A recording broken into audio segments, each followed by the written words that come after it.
Okay, look, it's not too often we come to Market Watch these days and point, Market Man bad, he's the reason the card spiked, it was on Market Watch and the next day it was way up there in price. I try to present digestible information, which is still information in front of 10,000 people usually on these, and with Elemental Hero Ocean, it is completely my fault and I've got to own that. So on stream, I said for $10, I'll tell an embarrassing story. And you know how on pack streams, he'll be enthusiastic about past formats and you'll see Ultimate Rare Kaya's Spike or something else for plant format or some current hot tech because it actually has backing to it. Well, not the case here. I said that I saw a blown up thumbnail of this guy and then went to look at the card art and he has shiny skin, thick thighs, bulging biceps, muscles in places I wish I had, and there's nothing wrong with appreciating another man's physique, but then I started the argument that there are still husbandos in Yu-Gi-Oh! It's not all waifu tax, and stream then donated for me to make this tweet with zero context, unallowed to say that I had anything to do with chat being involved in making the tweet. After that, chat then forced my hand by buying out this card and saying that they were going to and following through. So, while it is a high rarity elemental hero played in a past format in Big City, so the right kind of storm for a buyout, it was bought out for the wrong reasons, or, depending who you are, the right reasons. What's good, YouTube, and welcome to the house. Going with the modern market, Ghost from the crashing prices,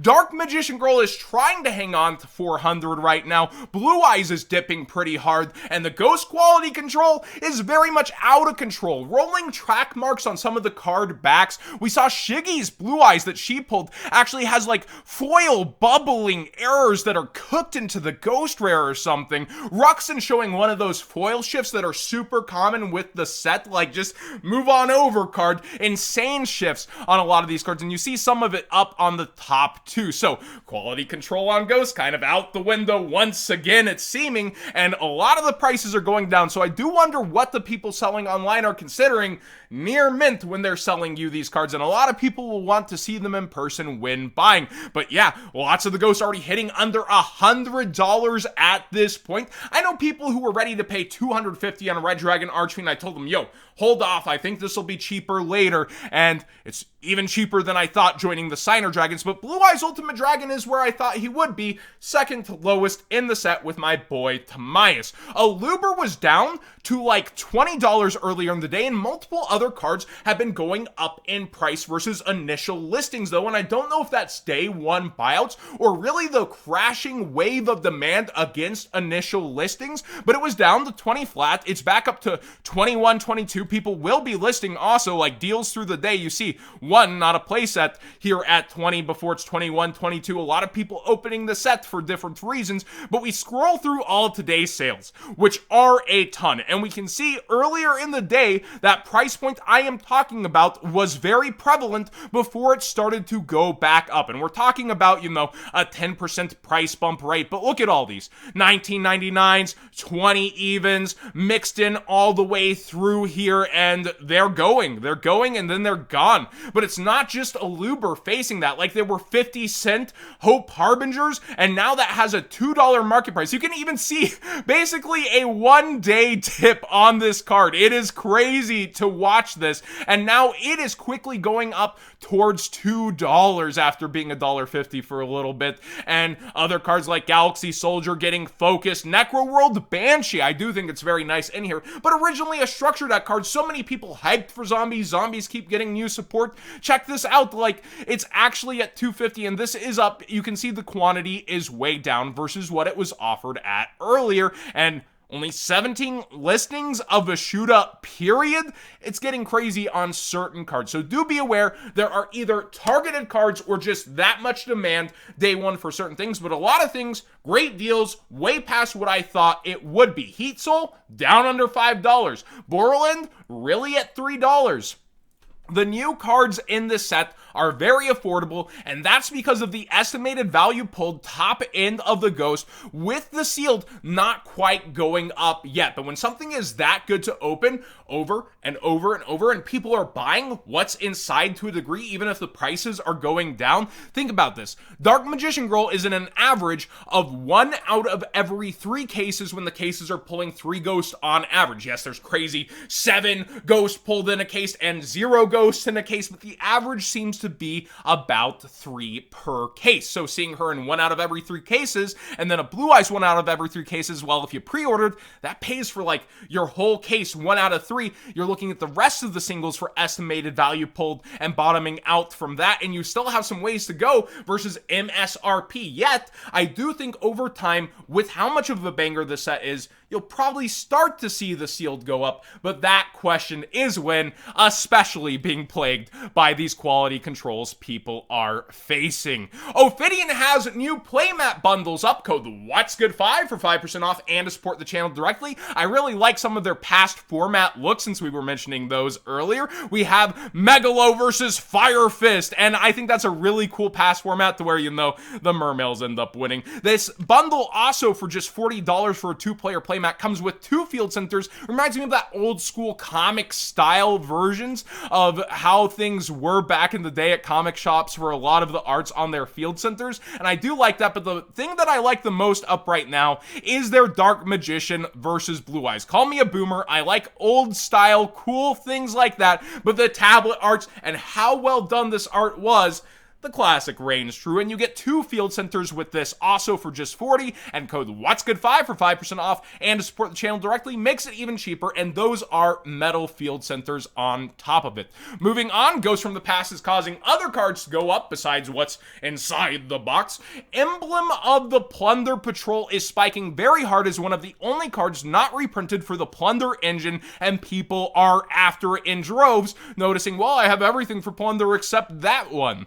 Diviner of Herald bouncing back towards $50 is kind of crazy, but Herald players really want it. Well, I should say agent players, my bad. The agent structure that got chopped up, put in Ghost from the Past too, and now players have all of that, but they do not have Diviner, which goes with it, and she is seeing a rebound in price due to that. This Fairy Tuner level 2 is very strong. And also Neos Wiseman got some double down buyouts and is ridiculous. Over $200 for the lowest listed first edition when the market price is, you know, towards 100 some odd. So people went back in on that as you got Kluger coming on out finally. The U-Bell buyouts were there too.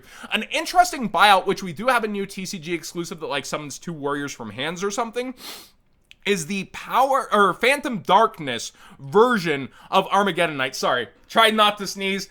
Don't have time to restart filming. We do it live, boys. But seriously, the first edition lowest listing is now $50 for a near mint, and every other version is bought out. But I will say, while I do respect the originals and I love Phantom Darkness, there are 2 other super rare versions of this card that you can go to. Yes, they're newer style hollow foiling, but you got Secret Forces as well as Dark Savior super rares. So be aware that you don't have to get the original. You can go for those. Now, also looking through things, I want to just slow down for a bit and address this issue.